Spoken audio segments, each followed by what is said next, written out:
जन्मदिन को अधिवक्ता समाज अधिवक्ता दिवस के रूप में मनाता है। पेश है लखनऊ से ब्यूरो रिपोर्ट।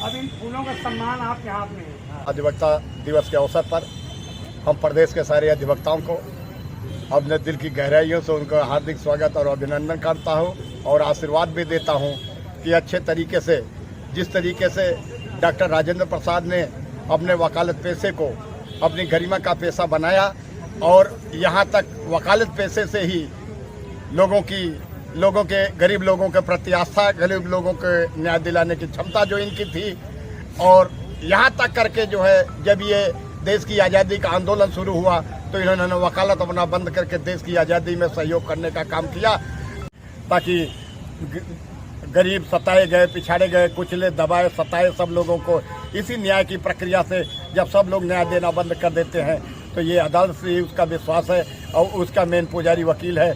इसलिए यहाँ से न्याय पाने की जो इच्छा रखता है वकील उसको न्याय दिलाने का काम करें और संविधान की रक्षा करें। वकालत पेशे को व्यवसायिक तरीके से कर लिया, फीस तुरंत ले लेंगे, काम भी नहीं करेंगे, उसको परेशान करेंगे, व्यवसाय की दृष्टि से आकलन करने लगेंगे, जैसा क्लाइंट होगा उसके हिसाब से उसके काम करेंगे, तो ये व्यवसायिक पेशा बना लिए हैं। आप तो सेवा के रूप में अधिवक्ता की सेवा करते हैं, आप तो व्यवसायिक नहीं करते हैं, तो आपके मुंह से अच्छा नहीं लगता कि ये व्यवसायिक हो गया। अब ये जो लोग कर रहे हैं वो सुधर जाए ताकि आगे जो है अच्छा पेशा करें, तो ये बातें बंद हो जाए। अधिवक्ताओं के पेंशन के संबंध में जहाँ तक करना प्रदेश सरकार जाने, प्रदेश के पास जो बजट होगा देगा, लेकिन हमारे प्रदेश की बार काउंसिल है, बार काउंसिल को ये पक्ष रखना चाहिए क्योंकि हम लोग वहीं से रजिस्टर्ड होते हैं। बार काउंसिल हमारी कमजोर है।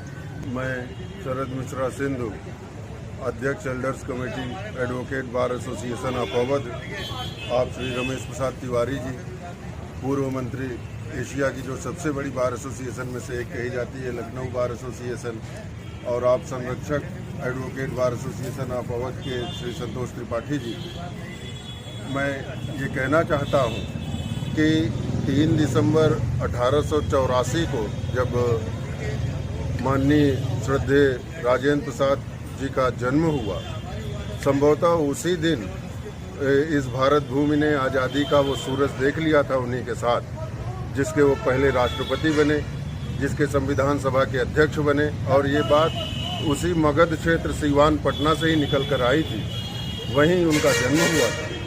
और जिन्होंने इस समग्र हिंदुस्तान को आज जिस पायदान पर खड़ा है हिंदुस्तान, उस पर डॉक्टर राजेंद्र प्रसाद जी ही अगर सही तरीके से देखा जाए तो उन्होंने ही उसकी नींव रखी। वही संविधान सभा के पहले अध्यक्ष थे और संविधान उनको संपूर्ण रूप में, समग्र रूप में कंठस्थ था। संविधान में उन्होंने पूरी भारतीय मनीषा के सारे चित्र रखे हैं।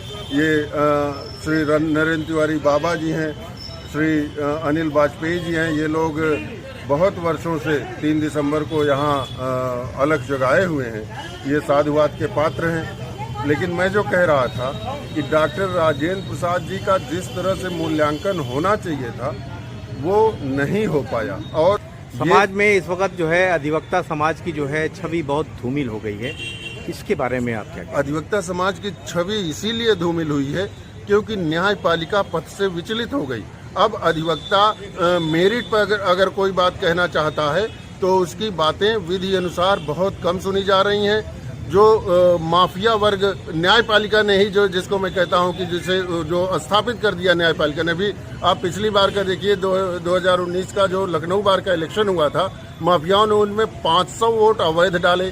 उच्च न्यायालय उसको कर रहा था, देख रहा था, उसके निरीक्षण में हो रहा था ये चुनाव। उच्च न्यायालय को तुरंत FIR कराना चाहिए था, उन्होंने उसको अवैध घोषित किया। मशीन से काउंटिंग हुई और हाथ से लिखा हुआ रिजल्ट आया।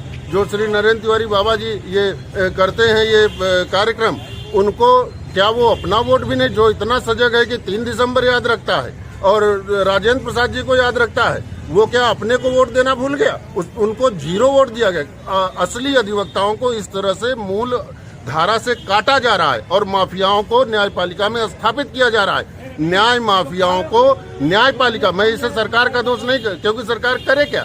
सरकार तो चाहती है न्यायपालिका हमारी जो है शुद्ध रहे, लेकिन न्यायपालिका खुद उस मोह लिप्सा में, उस स्वार्थ लिप्सा में इस तरह से लिप्त हो गई है कि वो पूरी न्यायिक सिद्धांत को ही, सेपरेशन ऑफ पावर के कॉन्सेप्ट को ही ध्वस्त कर चुकी है। न्यायपालिका को सुधारना बहुत जरूरी है।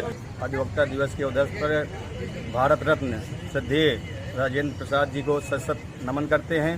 साथ ही सभी अधिवक्ता भाइयों को बहुत बहुत बधाई और शुभकामनाएं देते हैं। हम लोग आशा करते हैं कि अधिवक्ता समाज का दर्पण कहा जाता है। अधिवक्ता को सदैव समाज हित में रहकर कार्य करना चाहिए। तहे दिल से हम आपको भी धन्यवाद देते हैं। आप हम लोगों की आवाज़ को पहुंचाते हैं। साथ में सबको विनम्र निवेदन करते हैं, अधिवक्ता दिवस पर अधिवक्ताओं का जो ये कार्यक्रम होता है सदैव चलता रहे। जय हिंद, जय अधिवक्ता समाज।